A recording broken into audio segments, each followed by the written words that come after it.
Son las 6 de la mañana con 58 minutos. Se encuentra ya en nuestro estudio Jorge Flores, mediador del Centro de Mediación Solpaz, coronel de la Policía Nacional en servicio pasivo.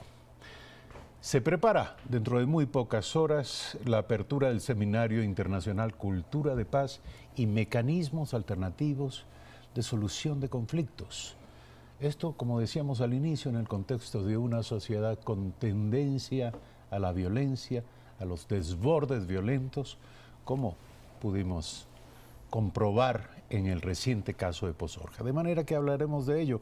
Buenos días, gracias por estar aquí. Cuéntenos cómo se entiende la cultura de paz y cómo se entienden los mecanismos alternativos de solución de conflictos. Buenos días. Bueno, muchas gracias. Buen día.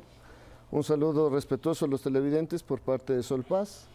Nuestro centro de mediación es uno de los 76 centros que están acreditados y registrados en el Consejo Nacional de la Judicatura.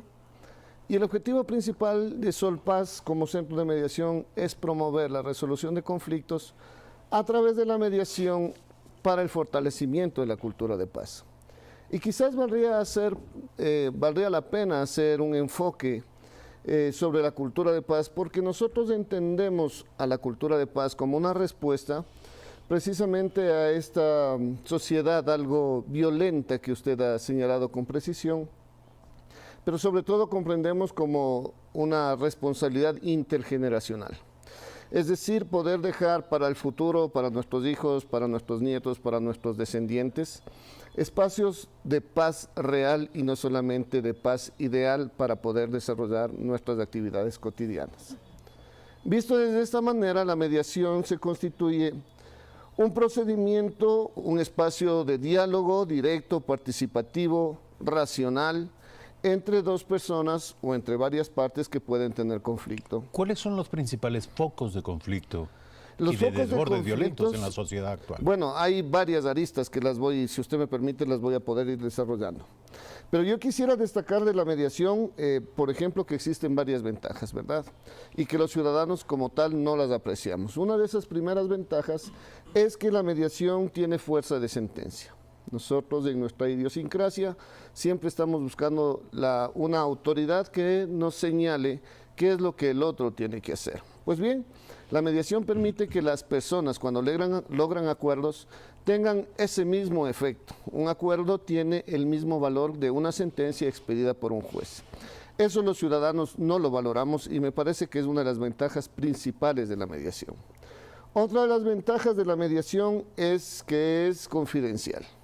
Si usted y yo, respetuosamente como ejemplo, tuviéramos un conflicto, el mediador no puede decir absolutamente nada de lo que nosotros hemos conversado, salvo que, evidentemente, nosotros se lo permitiéramos. En términos de economía, la mediación es importante, no solamente en la parte monetaria, sino también en economía de emociones, de conflictos, en la parte afectiva. También ese desgaste que sufrimos las personas que tenemos conflictos, la mediación resulta un mecanismo alternativo de solución de conflictos bastante oportuno en términos de reducir ese estrés. Si me permite, está claro el punto, las ventajas de la mediación, mucho se ha hablado sobre ello. Yo le quiero preguntar, ¿cuáles son los focos de conflicto? Es decir, ¿cuáles son aquellos fuentes de violencia, de tensión y de conflicto más frecuentes en la sociedad ecuatoriana y que podrían ser enfrentados a través de estos mecanismos alternativos? A ver, si yo tuviera que decir algo, diría lo siguiente. Se ha demostrado doctrinariamente que el conflicto es parte natural de la sociedad y que cuando este conflicto no se transforma, no se gestiona de manera debida, pues hay una posibilidad muy alta de que se genere violencia, que es lo que estamos viendo en nuestros días. Hay un autor noruego, Johan Galtung. Él señala una pirámide de violencia. Entonces él dice en la punta es como un iceberg, donde lo primero que uno puede ver es la violencia directa, estas agresiones que hay en el día a día. Pero también dice él que hay violencia estructural, que viene desde el Estado cuando hay esta desigualdad de entrega de recursos. Y quizás lo más importante que señala Galtung es que existe una violencia cultural. Y usted en la violencia cultural comprenderá, tenemos violencia cultural en la religión, ¿verdad? Tenemos violencia cultural en el arte, en la música, en el lenguaje. Esta cultura que nosotros, yo no sé cómo calificarle, a veces cómica, a veces trágica en el Ecuador, cuando nosotros decimos, aunque pegue, aunque mate, marido es una de las formas culturales que generan violencia. Hay formas de consagración de la violencia dentro de la cultura. Absolutamente, absolutamente. Entonces, ¿qué es lo que la mediación pretende hacer? Lo que la mediación pretende hacer es atacar estos inicios del manejo de conflictos para que evite llegar a ser una violencia incontrolada. Eso es lo que permite, en primer lugar, la mediación. Hacer que las personas puedan encontrar, puedan explorar, puedan analizar y puedan elegir cuáles son las mejores soluciones para los conflictos. Pero este principio de la mediación, del debate, de la discusión entre dos partes que discuten sus diferencias, ¿es posible trasladarlo a la política? Yo recuerdo que este gobierno se inició con el llamado al diálogo, en muchos aspectos, en muchos niveles, con muchos sectores, no siempre con buena fortuna y con buenos resultados. ¿Es posible trasladar la cultura de paz y estos mecanismos alternativos al plano de la política? Cuando usted observa esta pirámide que yo planteo y hablamos, por ejemplo, de la violencia estructural, básicamente la violencia estructural se habla de cómo hay una injustificada distribución de los ingresos, y eso vendría desde la política del Estado.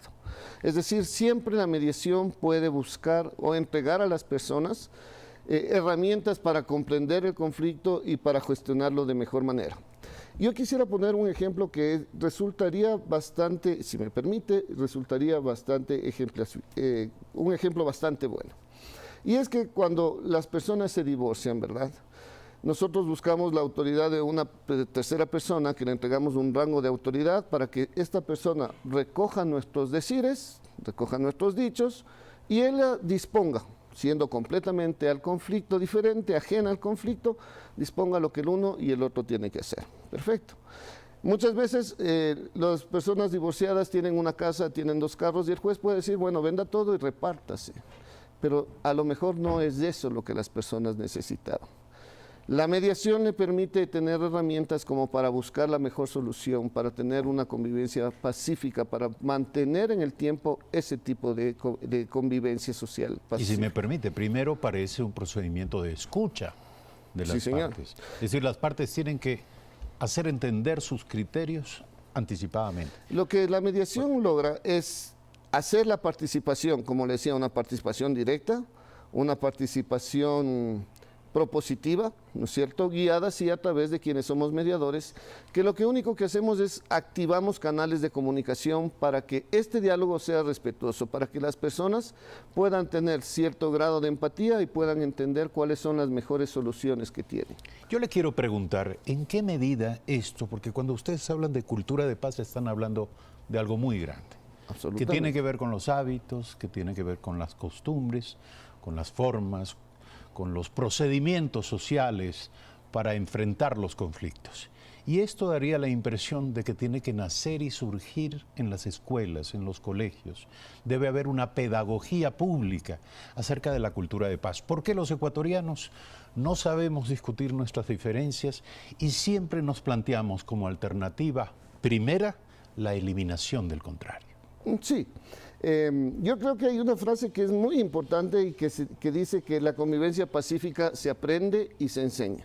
Es decir, precisamente desde los estándares más pequeños, ¿no es cierto?, desde nuestros estudiantes, pero no necesariamente, porque si se aprende, las personas tenemos un aprendizaje continuo. Un aprendizaje que puede iniciarse en la edad de la escuela, en la edad del colegio, en la edad profesional. Bajo este punto de vista, si me permite, yo quisiera abordar este seminario, con gusto, este primer seminario de cultura de paz que está pensado no solamente para abogados, no solamente, digamos, para trabajadores sociales, para comunicadores, para criminólogos, para operadores de justicia, sino está pensado, a más de ellos, para toda la ciudadanía, precisamente por lo que usted ha señalado, para la creación de esta cultura de paz. Este seminario internacional, que lo hemos creado con mucho respeto para todos los ciudadanos ecuatorianos y quiteños en esta ocasión, con algún énfasis, está desarrollado o se va a desarrollar entre el 29 y el 31 de octubre. Estamos a puertas la próxima semana. Y a mí me parece que el diseño es muy interesante. Van a haber conferencias magistrales que se apoyan de paneles, ¿no es cierto? Estas las dos primeras jornadas, y la tercera jornada está complementada por una serie de talleres en donde los participantes van a poder acrecentar sus conocimientos. Este seminario internacional tiene un aval académico, y este es importante porque está soportado por la UNPAS de Argentina y por Solutec de Ecuador, y también, obviamente, por Solpaz de Ecuador. Gracias, coronel, por aceptar la invitación esta mañana y hablar de un tema que debería ser un tema de tratamiento permanente en los medios de comunicación entre los actores políticos y sociales del país, la cultura de paz y los mecanismos alternativos de solución de conflictos. Vamos a hacer un brevísimo corte. Cuando regresemos estaremos hablando con Francisco Roballo, director general del Servicio Integrado de Seguridad ECU 911. ¿Qué pasó con el monitoreo del grillete electrónico de Fernando Alvarado? Ya volvemos.